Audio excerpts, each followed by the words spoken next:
difficult things to do is to wrap up your entire wealth of experience or your business or who you are, what you do into like that singular phrase that, oh, hey, what do you do?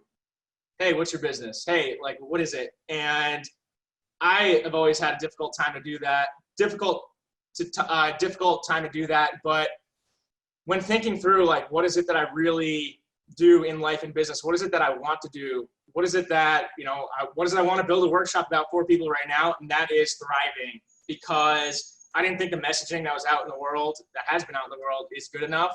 And I think this is really the culmination of where my strengths lie and what I provide people with. So that's why I wanted to base this workshop on this idea of thriving. And we'll get into really what that means. I think one of the most boiled down meanings is the ability to have the impact in your world where you want to create change where you want to. And to set the frame here of like really what we're going to be getting into. And as I mentioned, I don't think that the messaging that has been fired at us from the news media, from the social media, from the outside has been very empowering, nor has it been the right goal. So I don't think staying safe is the goal. I think feeling alive is the goal. On that note, I don't think it's about staying home. I think it's about being happy and healthy, staying happy and healthy. And overall, it's not about maximizing the probability to survive. That's setting the bar way too low. It's about maximizing your opportunity to thrive. Throughout our lives, you probably have been and are going to be hit with all kinds of detractors, all kinds of limiters, all kinds of things like, you need to do this first. That's a waste of time. Now is not the time. You're supposed to do this. It's not smart to do that. It's not safe. You shouldn't. And when you can really take these, what might come from your family, what might come from your friends, what might come from your coaches, what might come from those really close to you, these messages that are often like really disheartening from the outset, when you can take that and realize that, hey, this is coming from a disempowered perspective, this is coming from a limited perspective, and really these are just artificial ceilings, that these common pieces of advice that we hear have been formed from a limited perspective. And then when we can really see that and be the observer of the external energy that's coming at us, that's when we can say, hey, that's really just an artificial ceiling that you're making up. I don't recognize that. Similarly, in business, I think a lot of things that I've heard when I heard people give this type of advice is, you're not differentiated. You need to find your niche, right? What you're trying to do is too broad. That market's saturated. You're not going to make a profit. It's these things, these phrases that often stop people in their tracks before you get started, before you have that opportunity to even try to thrive, before you have that opportunity to put yourself out there. You're going to hear these things because that's just what others do. And it's often in the best intention, right? Often your friends trying to say, hey, I know something about business, and, I learned that you need to be differentiated, and what you're doing doesn't seem differentiated. Or, hey, it might, you might be able to pique people's interests more if you can be more specific with your messaging. But in the end, it's not about taking these to heart, because when you do know who you are at a deep level, you don't need to compete. There's no competition when you understand that you are unique. What has brought you here is unique. Your skills are unique, and it's unbelievably qualifying for what you want in the future. There's no competition because no one can mimic you. When you focus on your superpower, your strengths, and put energy and content out into the world, you don't need to worry about niching down, because that niche is going to find you. The people who are drawn to you are going to find you if you put yourself out there. You can market research yourself to death. I used to do this in consulting, and I have friends that do this before they start things, and it stops them from starting, is doing the market research, when in reality, when it comes to a side hustle, starting your own thing, writing a book, starting a blog, doing a podcast, or starting that business based on the lifestyle that you want, you just create your own market. That's how, given that we have the reach that we do with the internet and social media, you can create your own market. And when it comes to really starting that thing or scaling that thing, it's not about making a profit from the outset, because you need the skills to make a profit. And the best way to get those skills are to start anyway in a place that might seem like financially doesn't make sense, but it's about the journey and the acquisition of skills along the way that will allow you to make that profit. So again, just want to lay out a few of these things that stop people from starting in their tracks, and so we can really put ourselves on that track to thriving. A quote that I love to really set the stage here too is all models are wrong, some are useful. And I took that a little bit further, saying the only right model is your own right now. So with that today, as we go through the rest of this workshop, let's focus on the things that we can control and distance from what we cannot. And this goes from a micro perspective and a macro perspective. Focusing on what we can't control only is an energy leak that only gets us further away from creating that future that we envisioned. So throughout today, focus on the things that we can control and distance from what we can't. And there's 3 things that you can control. That's what you focus on, what it means to you, and what you do about it. So the areas of your life and your business which you focus on, what it means to you, you turn that into language, what it means to you, and then what you do about it. And I call this focus frame. So setting the frame, setting the language behind the thing that you're focusing on. And then what you do about it is taking the action towards the future. And when it comes to focus, frame, and future, for the rest of the day too, I want to focus on this. Focus on the connectivity and power of your story. Often people will really not give themselves credit for their story, for their experience. You know, you don't think, based on what you're told, you don't think what you've been through is unique. You don't think what you've been through is qualifying for the future you want. But when you can take the time, you can take this time today, step back and look at our story, the good, the bad, knowing that every single experience has led you to this point, made you who you are today, and gives you that power and connectivity to drive that future that you want tomorrow. We can connect that past story and put the emphasis in the right spots. That is really when we obtain that power to create that future that we want. So just knowing that your story is extremely unique, it's unbelievably qualifying for that future you want. It's not about certifications, it's about getting to that power of your current story, about embracing it and having it drive your future. And along that note, in looking at your story, it's about the language we put behind it. So a example I love here is, you know, a father and son walk outside and it's raining. The father says, "Oh, what a shitty day, it's raining, there's not a lot we can do." What's that kid gonna grow up with every time it rains out? Oh, rain equals limited. Oh, rain equals I should feel bad today. Oh, rain equals I can't do these things. But what if you walk outside and you're with that kid and said, "Oh, what a beautiful rainy day. What are all the things we could do today? We could go to the movies. We could stay inside. We can go jump in puddles," right? It's that frame with which you put behind the seemingly negative thing, which is rain, which is going to paint that kid, and as adults, this happens to us too. It's going to paint our frame with which we look at the world. We get an external input, and with what your model of the world is, the language you put behind it, it can either be empowering or disempowering to the future that you want. So just recognize that as we go through today and go through your story and clarify your future, be hyper intentional with that language that you put behind it.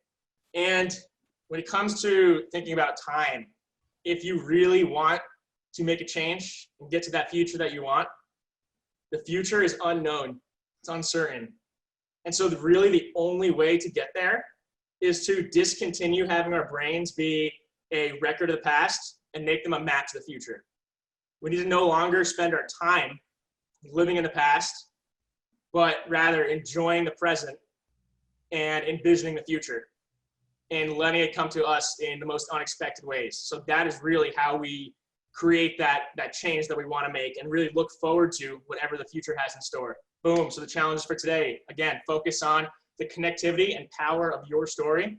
Frame your language in a way that gives it meaning and power, and invest your energy into a vision of the future instead of a memory of the past. And this combination is really what's going to allow us to thrive, to enjoy the present, and create that exceptional vision of the future and make it a reality.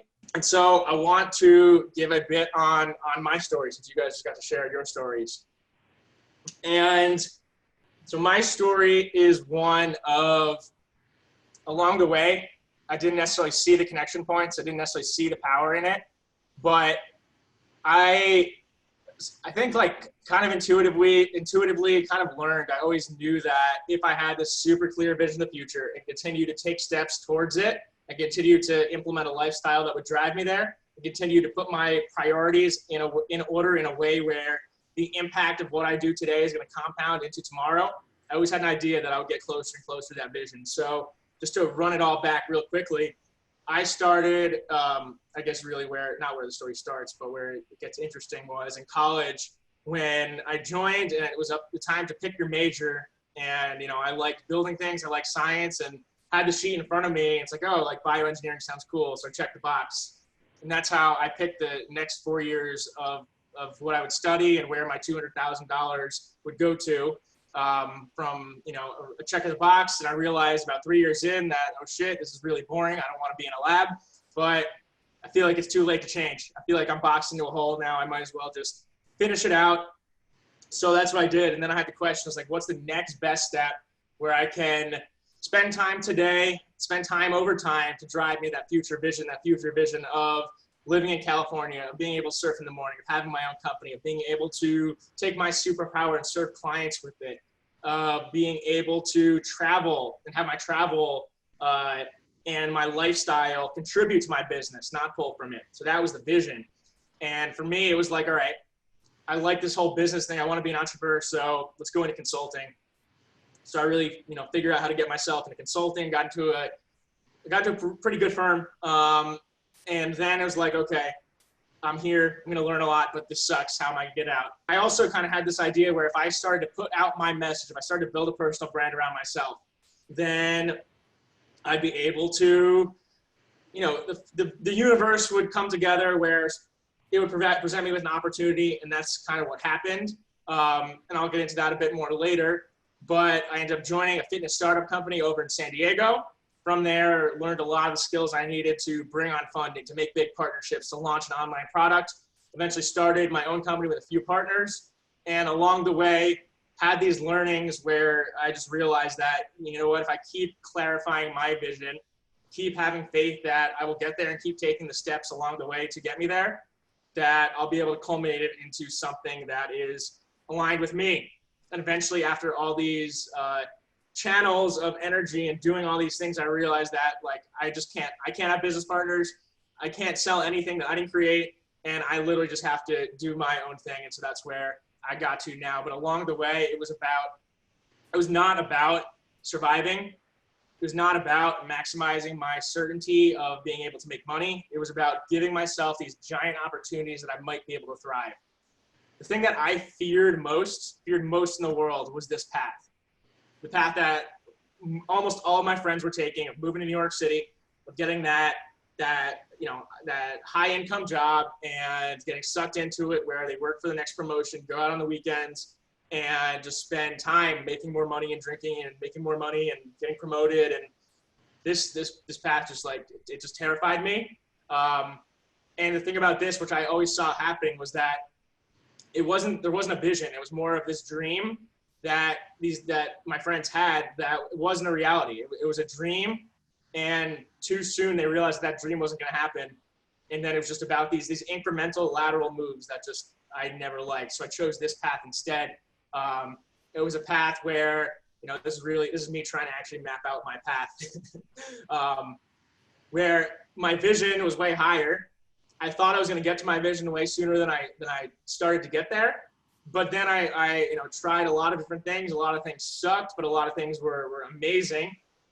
And eventually realized that, I'm going to surpass my vision, because I'm not going to know what my future looks like, but I'm going to get further than I thought I ever would. And it's going to be an interesting ride along the way. And as soon as I made the decision to actually do it for myself is really when I started to see that hockey stick growth and feel that upward spiral, that momentum that just can't be stopped. And so when it comes to thinking about your story and framing your story, it doesn't matter what path you've taken to now, just knowing that the path that you took, it's the right path, right? All the good, the bad has led you to where you are today. And it's going to give you that power to use what you have into the future. None of it was mistakes. I really firmly believe that when it comes to a lifetime, that you do your best with what you have. And when you look at your life as experiments as opposed to mistakes, it gives you the freedom to do a lot more. And when things don't turn out as expected, you say, hey, that was an experiment. I learned a lot from it. And now how do I use that learning for the next thing and the next thing? and the next thing. Which brings us to today. Taking that goal of thriving life and business and being able to have that pointed impact, being able to have that certainty, that freedom, that understanding that the next move is going to be the right move. And I want to put some language behind what these terms actually mean. And these are my definitions. So you can feel free to like accept them for today or think about your own, think about how you change it. But I want to put some guardrails in between what we're going to be talking about that can give it some more context and more color.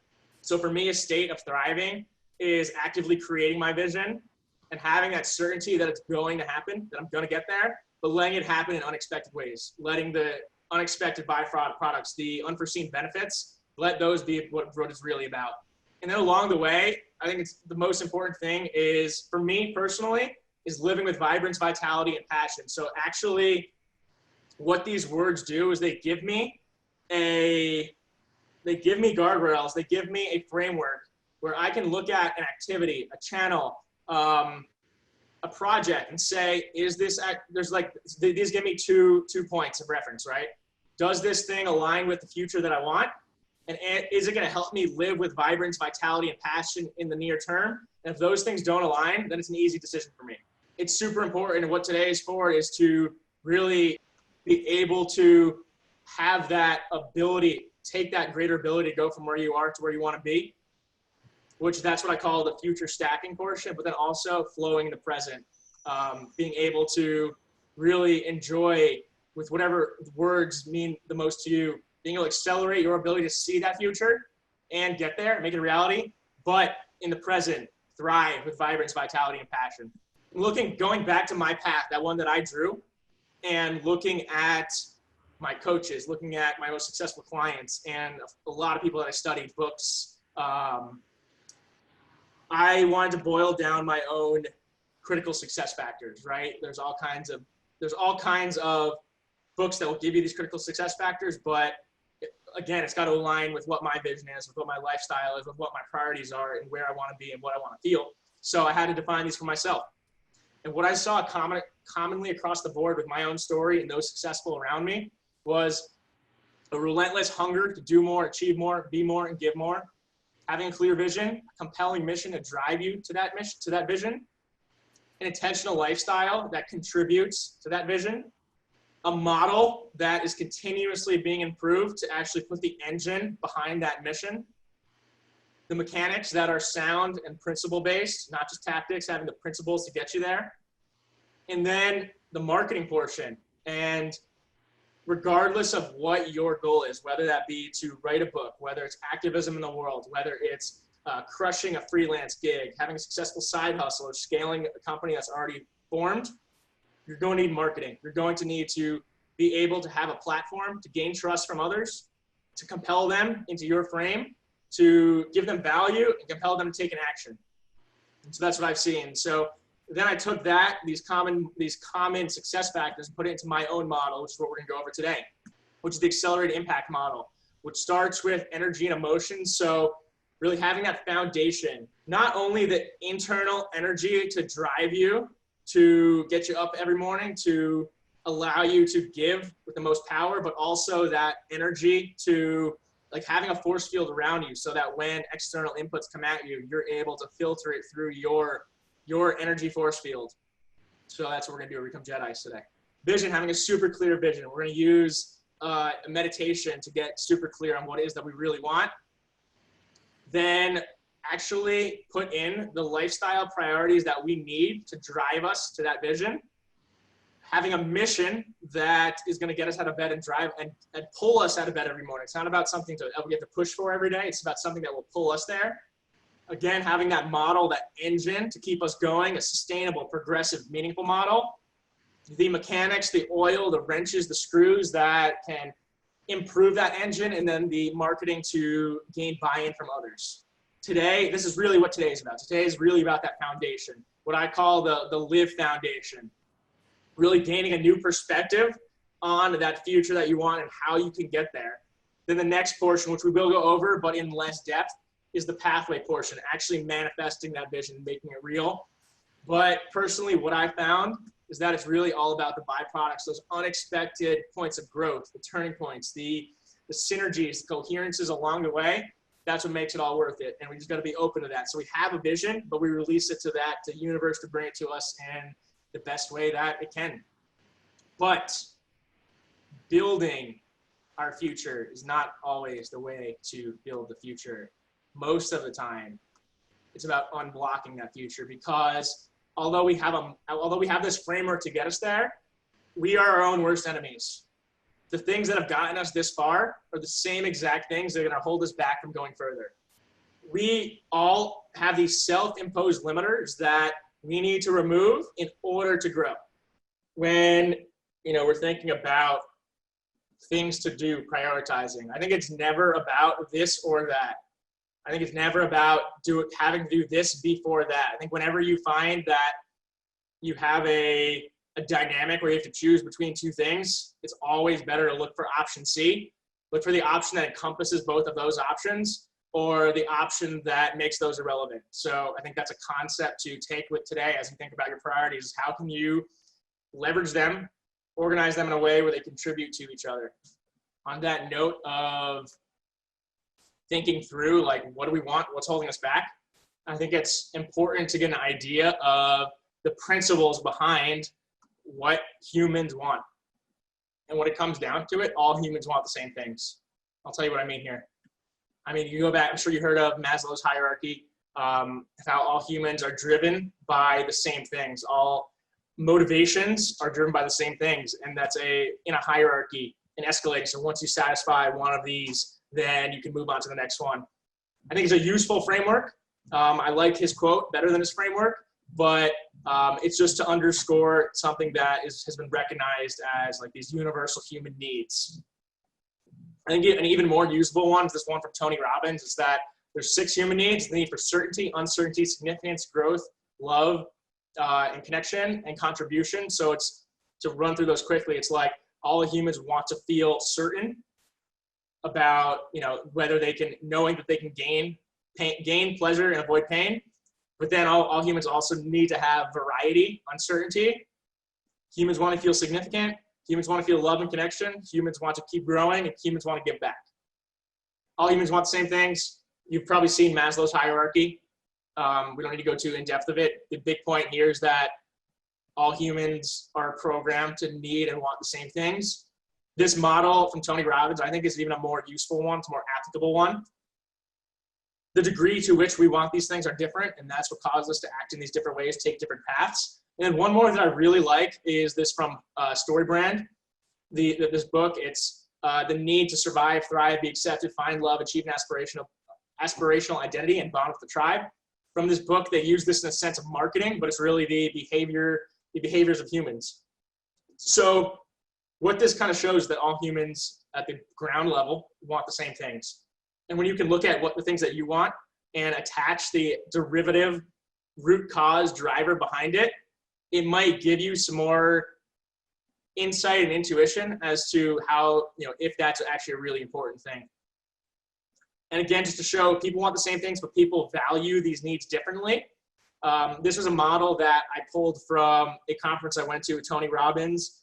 And it's really just to show, like, I don't know what the traditional young working male actually looks like, but it's to show that we're gonna have different spheres of influence and value things differently. So what we need, want are the same, but this was a male, really a young male. Probably the average is going to be thinking about work, mission, self, and relationships as a small part, whereas young women might be different. There's all kinds of biological drivers behind this. There's social drivers. Again, this is not about me telling you what the model looks like. It's more to show that's different. And then a young person today, might be more self-focused, work-focused, and relationships, real human relationships is less. Again, just to show that we want the same things as humans, but we value each thing differently. So there's a bunch of models to show why humans act the way they do, what motivates humans, what they want. So all humans want the same things, and I think that all humans are limited by the same things. All humans are limited by not meeting their needs, but more importantly, all humans are limited by the fear of not meeting their needs. And so we just went through 3 models for human behaviors, wants, and needs and motivations, but go online and try to find a model for human limiters, and you're not going to find one. I firmly believe that this concept is way more important than understanding behaviors, because when you understand what's limiting you, you can remove what's limiting you, and then you can grow. So you can find why you behave the way you behave all you want, but if you don't find out what's stopping you, then you're not going to move forward. So these limiters are the fear of not surviving, fear of not thriving, fear of not being accepted, fear of not finding love, fear of not achieving an aspirational identity, and fear of not bonding with the tribe. Root cause, these are the things this is what stops people. So rather than diving into the epigenetic DNA theory behind this, I just want to give some examples in real life in 2020 of how these fears manifest in very common things. So let's try one here. Common fear that I've seen with people, humans, and entrepreneurs alike is posting on social media. Fear of expressing themselves on social media. It's the fear of death. All of your answers were right. I'm nervous about posting this on social media. Why?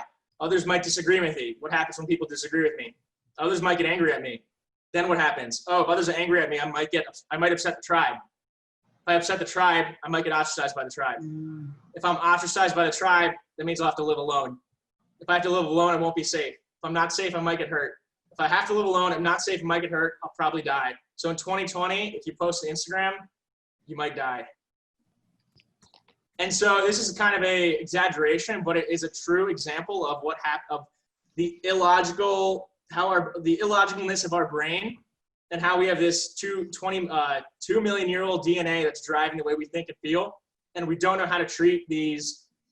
We take inputs and outputs in the day-to-day today and filter them through this old prehistoric operating system, which spits out these illogical thoughts. And even though we don't know it, that's what stops us. So we can really, really identify the core reasons why we're not doing the things we want to do, things that feel right, things that feel aligned. Then we can realize that, hey, they're really illogical. We can move past them. The other place, so the first place that these fears come from is nature, right? That's the DNA. The other place, there's only 2 places. The other place is nurture, and that's social conditioning from your parents, from social media, from the news, from others, from friends, right? I'll give you another example. It's related, but the common fear is fear of marketing, fear of public speaking, fear of expression, fear of putting yourself out there. Anyone want to guess the root primal fear behind the fear of marketing? That's it. Same concept is, and this is really relevant right now. I'm nervous about selling my services during this time. Why? I need to support my family and sell my services, but I'm supposed to stay home. Staying home is staying safe. If I don't stay home, I'm not safe. It's not safe outside. If it's not safe, I need to protect myself. I can protect myself by hiding. If I don't hide, I'm not safe and I might get hurt. If I come out of hiding and get hurt, I might die, right? So this is an example of how a message that's been broadcasted to us without our input or choice, our brains take it in a way that is extremely disempowered. I'm not saying this for everybody, and I'm not, saying that what happens is bad. I'm just saying that external inputs can be filtered through our brain in a way that's disempowering if we're not aware of how our brain works. So in 2020, making money to support your family could mean death. But today, the whole thing about today is really being able to be greater than our external conditions so that we can change. And I really love this quote by Joe Dispenza: in order for you to change, you have to be greater than the conditions of your environment. So that means, like, no matter what your external environment is, if you can rise above them and change your brain, then you can change your life. So now it's really time to get into this. And so what I want to do now is give an overview of these first 3 sections, and we'll start to get in some of these exercises to really be able to implement the things that can get us clear on that future, to raise our energy, to put our lifestyle in the right order, and remove our limiters along the way. One of the first concepts really set that foundation to provide you with a way to change your energy at any point in time is what we'll get into here. And that's the concept of being able to change your energy to transform your life. So, like I said, we're just throwing all these messages at us that put us into a state of fear and survival, not a state of abundance and thriving and creation. So in this time when there's so much external influence, really there's two things that we need to do. And one is cultivate an internal calmness, right? So the antidote for external chaos is internal calmness. It's really going inward. It's really being able to shut off those inputs and seeing what aligns with our true essence, seeing what aligns with that vision that we want in the future. And the other thing is intelligent energy management, right? So we can go inward to cultivate that energy, but then when we can know how to manage our energy, then you can intentionally put it towards the things that we want to, if they're going to drive the future that we want. Next is the vision portion, right? And I think it's pretty clear on why this is important, but if you don't have the goal in mind and you're not clear on the goal, you can't score. If you can't see the target, you can't aim in the right direction. So this is really just the concept of what the vision portion does for us. It provides us that goal line, that endpoint that we can then deconstruct the pathway to get there.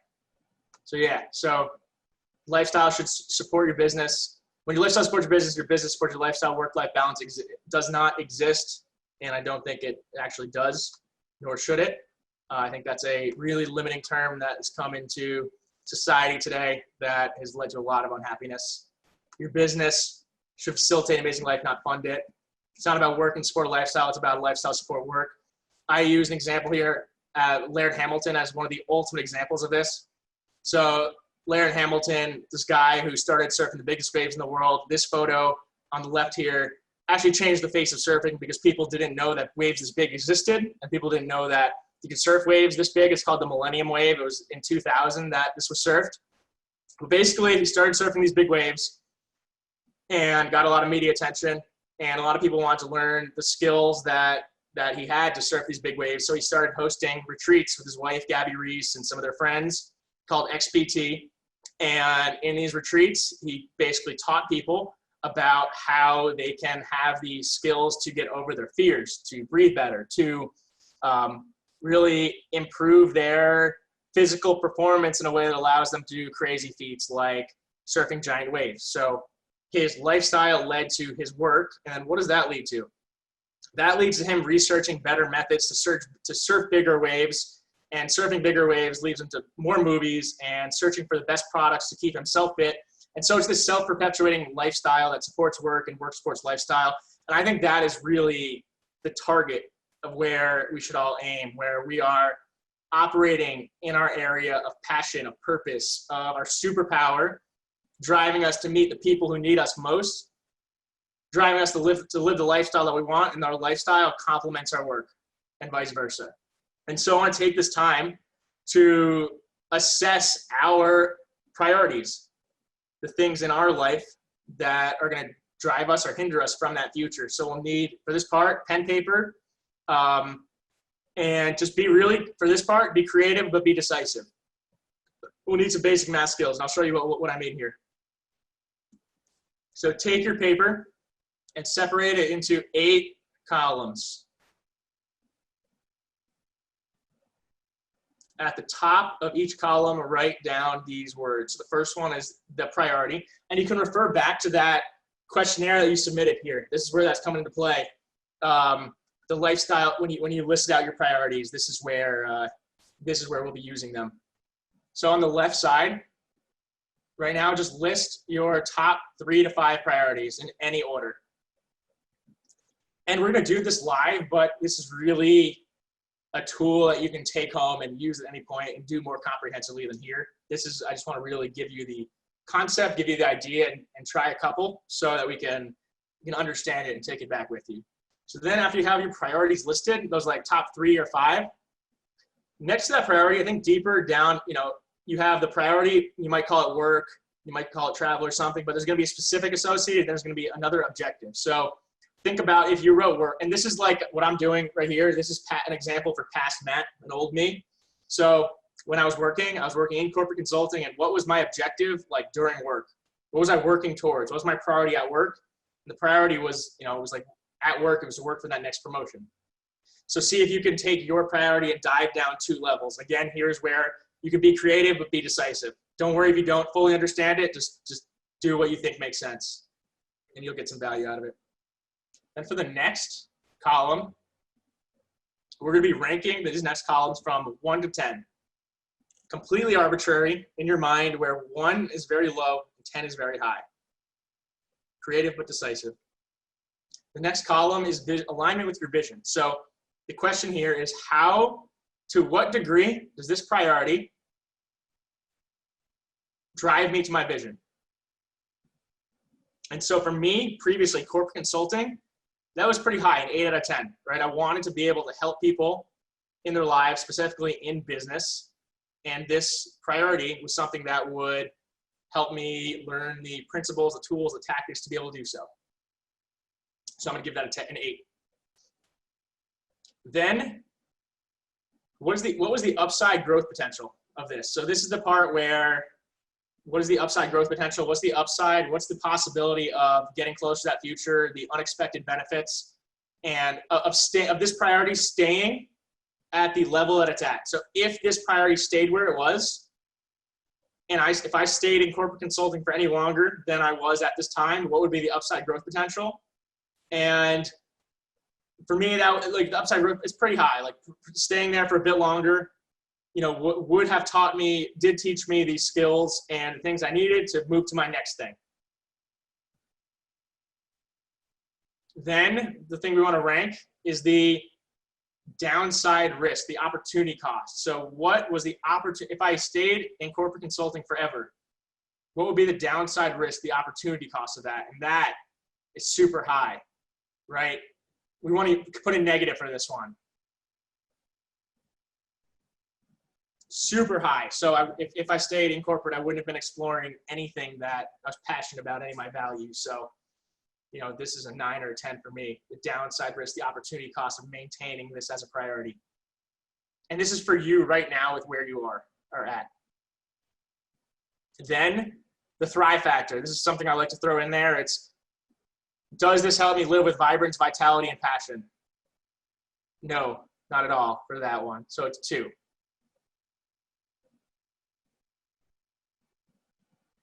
Is this all making sense so far?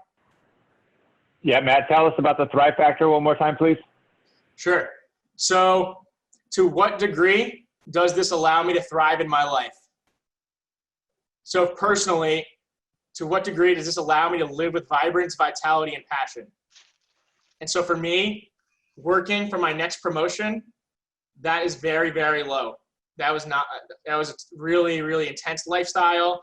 Did not help me thrive one bit. So I marked that really low. And so just to go back through this entire row, I wrote down my priority, which was work. The specific thing where I was working was corporate consulting. The objective was working towards my next promotion. And we'll go through another example of this. How closely did this align with my vision? How closely did this drive me towards my vision? Pretty high, because this was teaching me the skills, giving me the foundation to be able to start a business, scale a business. Upside growth potential, the potential for me to continue to grow while at that occupation, while continuing going down this route with this priority, relatively high. What was the opportunity cost of staying? So basically, if I was doing something else, would I grow more? And the answer at that time was absolutely yes. So I give this a very high -1, big downside risk, big opportunity cost. And the thrive factor of staying in this corporate position was really low. It did not help me thrive in life.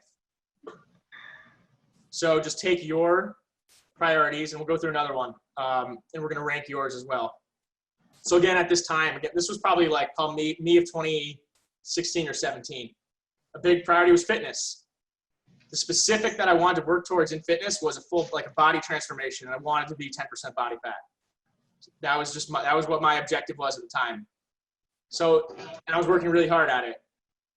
So then if I put this in the chart, what's the degree of alignment with my vision? My vision was living in California, being able to surf in the morning, being able to have my own clients, being able to help clients build their businesses, work towards their ideal lifestyle. So me having 10% body fat, it's somewhat not that aligned. So I keep it pretty low. Upside growth potential. What's the upside growth potential of working ridiculously hard to have a really low body fat? Pretty low. I mean, I think there's an argument there to be made for being able to master my own biology, learning fitness mechanisms, learning fitness techniques into the future. So there's some upside growth potential, but it's moderate. What's the downside risk of doing this? Not much, not a huge opportunity cost. It's workout, diet. So I keep that pretty low. Thrive factor for me, having the body I wanted to, the performance level I wanted to, I would call that high. So I give myself a high thrive factor here.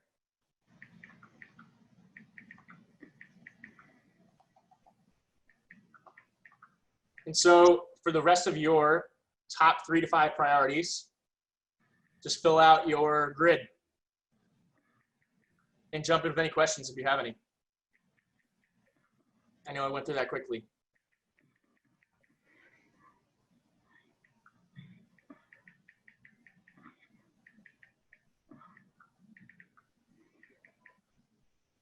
Matt, I have a Yes. question. Do you mind just one more time going over the degree of alignment with vision? I mean, I get it, but I don't know. I guess I need you to speak on that. Yeah. Actually, there's another part of this too. So I asked you about in your questionnaire what are not top priorities, but you want them to be. We're going to put those in here as well. Again, do like just a couple, one or a couple. So at this time for me, this one's more recently for me, but travel is a priority. I love travel. It was the specific I wanted. I like to travel, personal development, exploration. One of the big things I really, really wanted with travel was to go to Tony Robbins' Day with Destiny. It was a $10,000 event. So, maybe if this was 2017, this would be one of the seemingly crazy ones for me. Now, what is the degree of alignment with my vision? So if my vision was being able to help others with personal development, being able to help others understand better who they are, what they really wanted in life, what their lifestyle should look like to get them to their vision, how they can build a business that fits their lifestyle, how they can then market themselves to the world in order to make that lifestyle real. So if that was my vision, and then also living in California, surfing, so being able to really, really develop myself to that degree to help other clients, I would consider going to this event to have a very high fit with my vision, right? If my vision was to do a lot of things that Tony Robbins might do, then going to one of his events is absolutely something that would fit with my vision. So I gave that a very high degree of fit with vision. Does that make a little more sense, Sarah? Yeah, so your degree of alignment with your vision is based off of your objective. Exactly. Okay, thank you.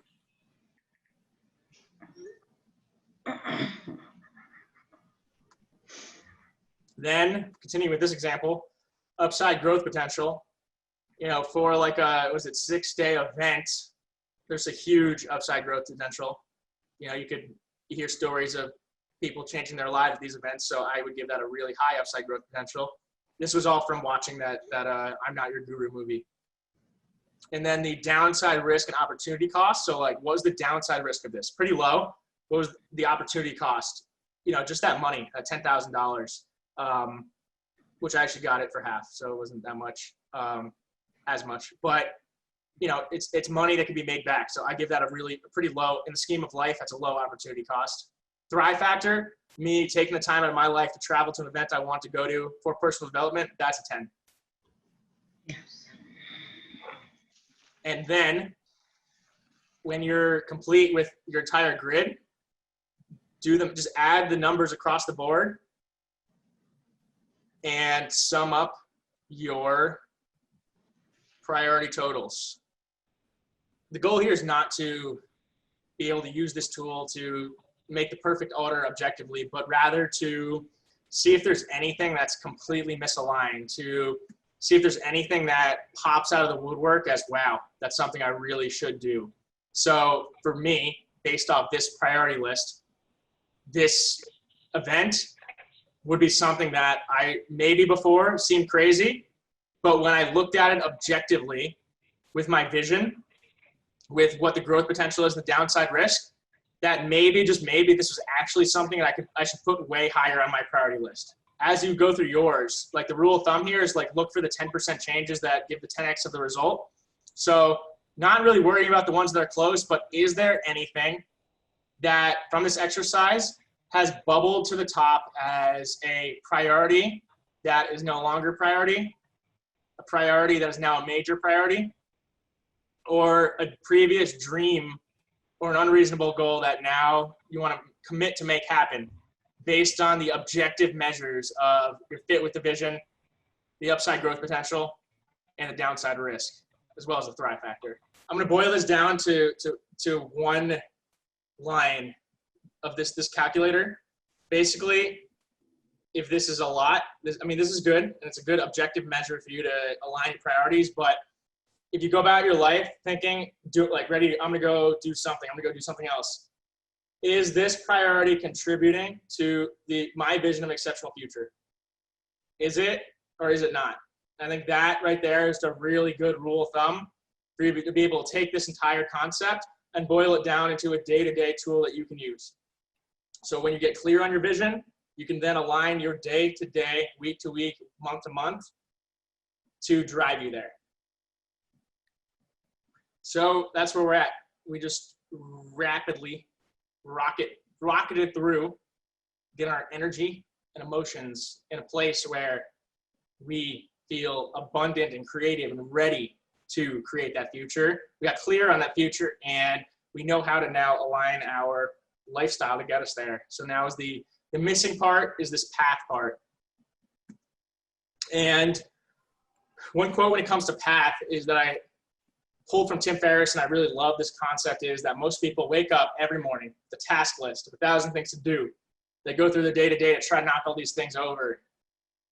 I wake up every morning and meditate, drink coffee, tea, go for a walk, maybe read a book. My whole goal is to slow down, look around instead looking for, of all the tasks I could do, try to identify that one big domino, that one thing that if I could knock down, make all other dominoes fall down or become irrelevant.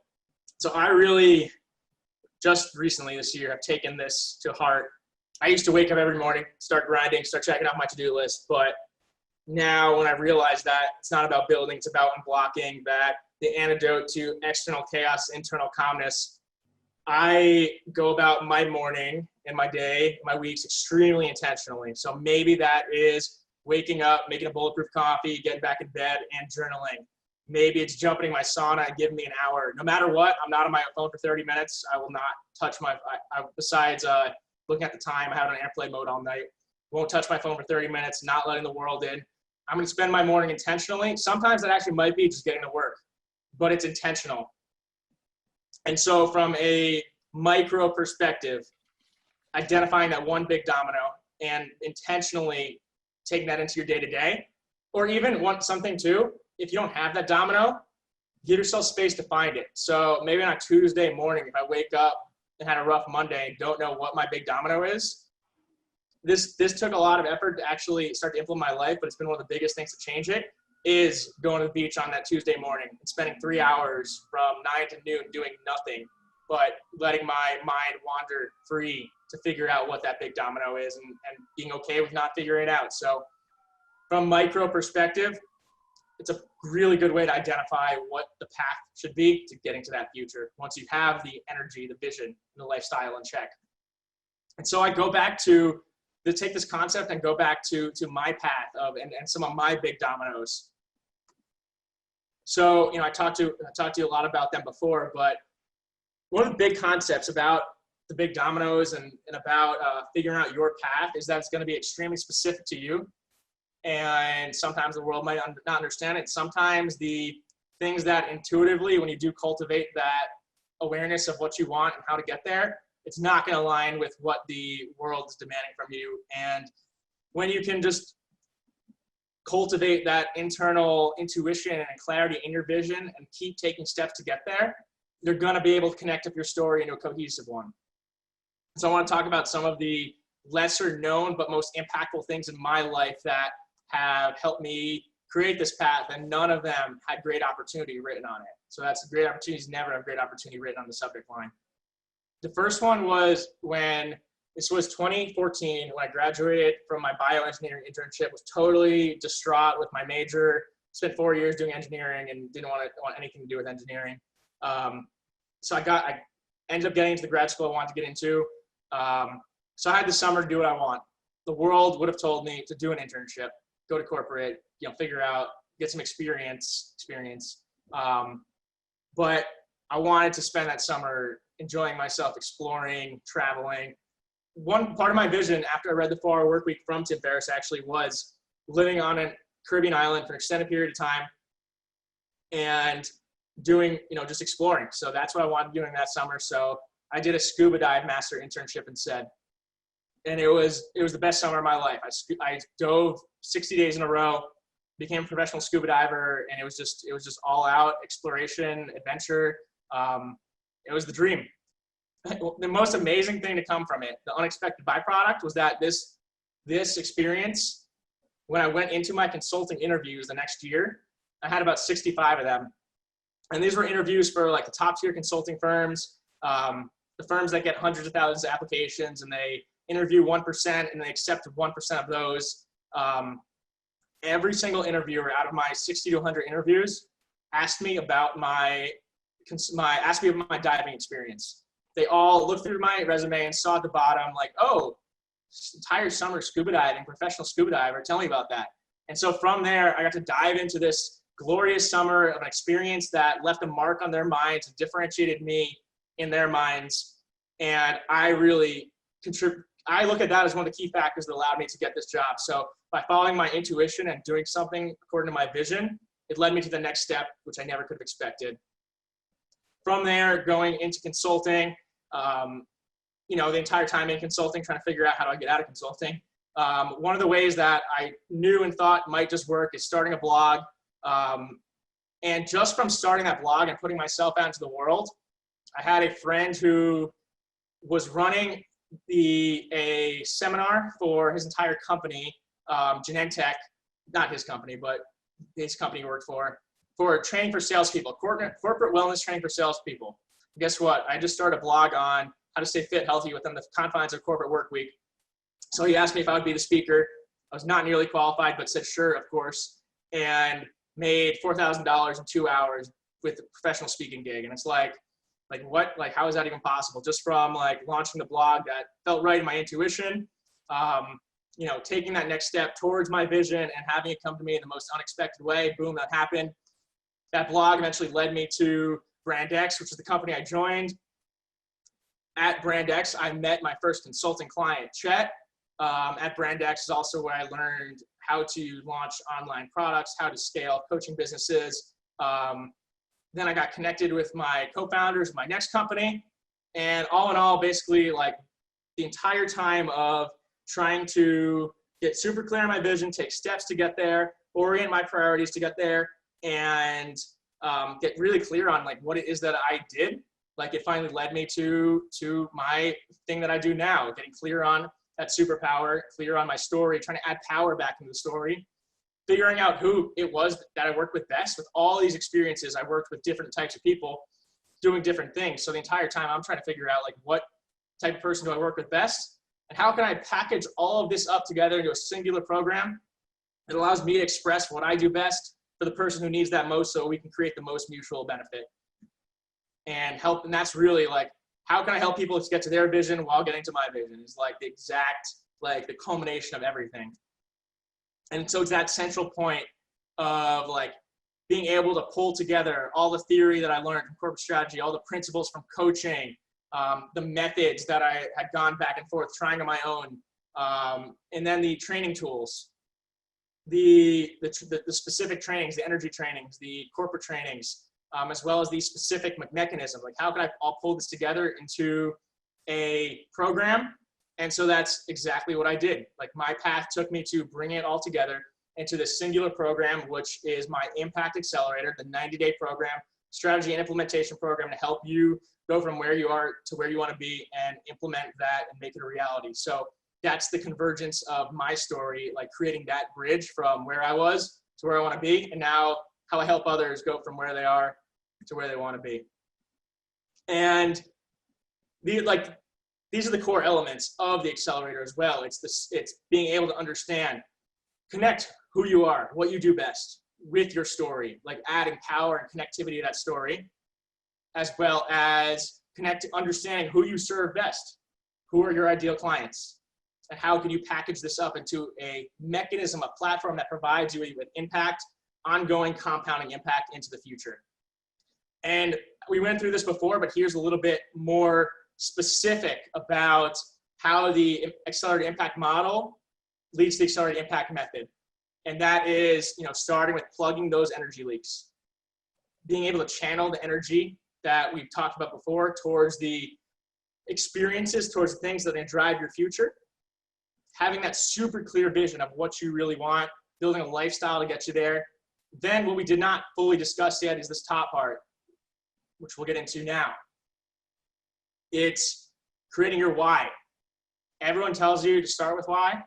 That's important to start with why, that you need a why. Find your purpose, but no one tells you how to do it.